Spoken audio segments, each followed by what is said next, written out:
Saya memilih menjadi pengrajin karena kebetulan di sini jarang yang ada jadi pengrajin. Itu kalau ada rasa malasnya itu dah. Males banget ngerjain kalau masalah kerajinan ini.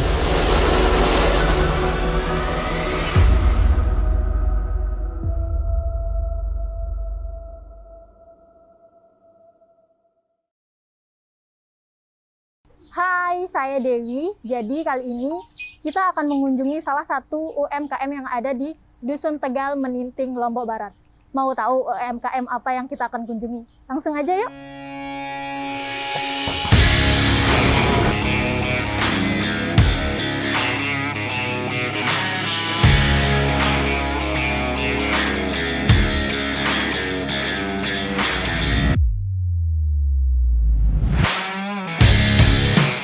Jadi Konka itu adalah saat ini studio yang bergerak di bidang fashion aksesoris, sustainable fashion aksesoris.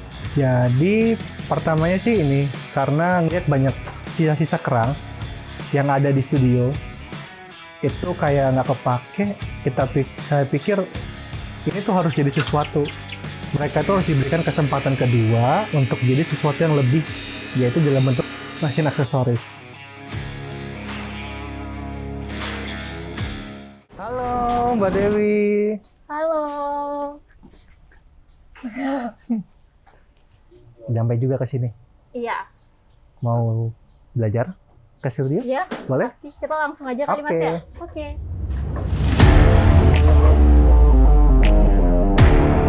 Kenalin, ini Mbak Dewi. Dia dari Unram. Iya, dari Ilmu Komunikasi Universitas Mataram. Di sini mau belajar gimana sih prosesnya untuk bikin aksesoris. Jadi nanti kamu bantuin Mbak Dewi biar dia bisa belajar. Bisa langsung belajar. Oke, makasih Mas.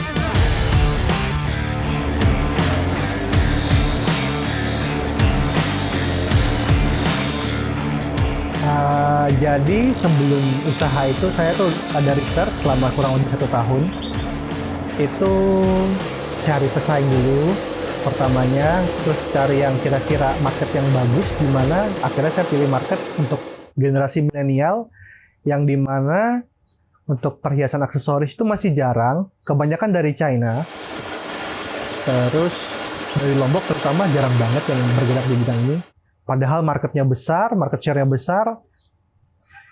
Terus satu lagi, tema sustainable itu masih belum banyak.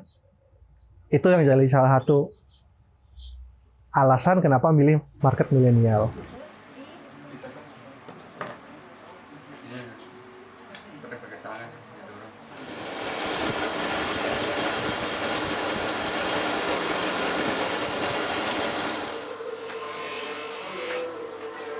Di sini kemarin ada pendatang dari luar yang menurut saya kerajinannya itu menarik. Kebanyakan dari sekitar Meninting ini, di daerah sini tidak ada yang menjadi pengrajin. Dan kebanyakan juga pemuda-pemuda di sini untuk menjadi pengrajin itu mereka kadang tidak mau karena kebanyakan di sini mata pencariannya itu sebagai nelayan dan petani gitu. Pengrajin itu sekarang sudah tidak ada. Makanya saya memilih kerajinan itu sebagai banyak yang kita lihat dari usia seperti saya itu banyak yang masih pengangguran dan banyak yang masih bermain dan sebagainya macam sudah.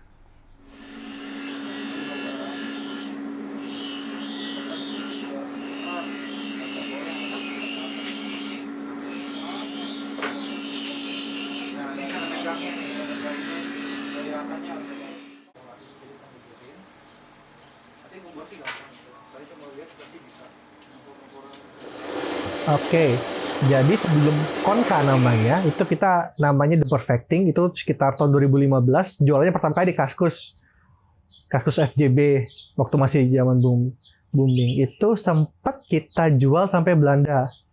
Tapi sebelumnya, itu lebih banyak ke Amerika sama Australia, gitu. Itu yang paling jauhnya sih Belanda sih. Waktu Belanda itu kita ngirim beberapa ratus pieces waktu itu dalam sekali pengiriman. Kalau ditanya tantangan itu pasti paling pertama edukasi. Edukasi di sini lebih ke arah sustainable-nya. Karena banyak dari kita masih berpikir sustainable itu sesuatu yang harus dihargai murah. Tapi sebenarnya di belakang itu ada proses, ada ide, ada orang, ada artisan yang harus dihargain juga gitu. Jadi lebih ke arah tantangannya lebih ke arah mengedukasi market, mengedukasi pasar untuk tahu sustainable itu seperti apa gitu. Oke, kalau struggle-nya paling besar otomatis kalau buat Konka sendiri sih karena tahun pertama langsung kena pandemi, otomatis kita ngerubah bisnis modelnya. Awalnya tujuan kami ini untuk lebih ke arah ekspor karena market sana sudah siap, tapi sekarang lebih ke lokal, ke Indonesia yang marketnya belum siap untuk terima namanya sustainable accessories gitu. Kalau untuk Konka itu salah satu pencapaian terbesar itu sih baru 50 besar IFCA, salah satu kompetisi desain untuk anak muda di se-Indonesia. Tapi kalau untuk main brandnya yaitu Lamops itu udah banyak. Salah satu yang paling terakhir itu salah satu 20 besar IGDS yang dimana untuk di Lombok sendiri itu baru kita yang dapat.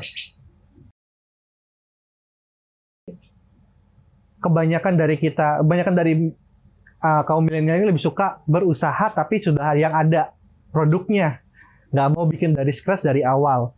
Padahal itu adalah salah satu titik nadir sebuah identitas daerah tersebut.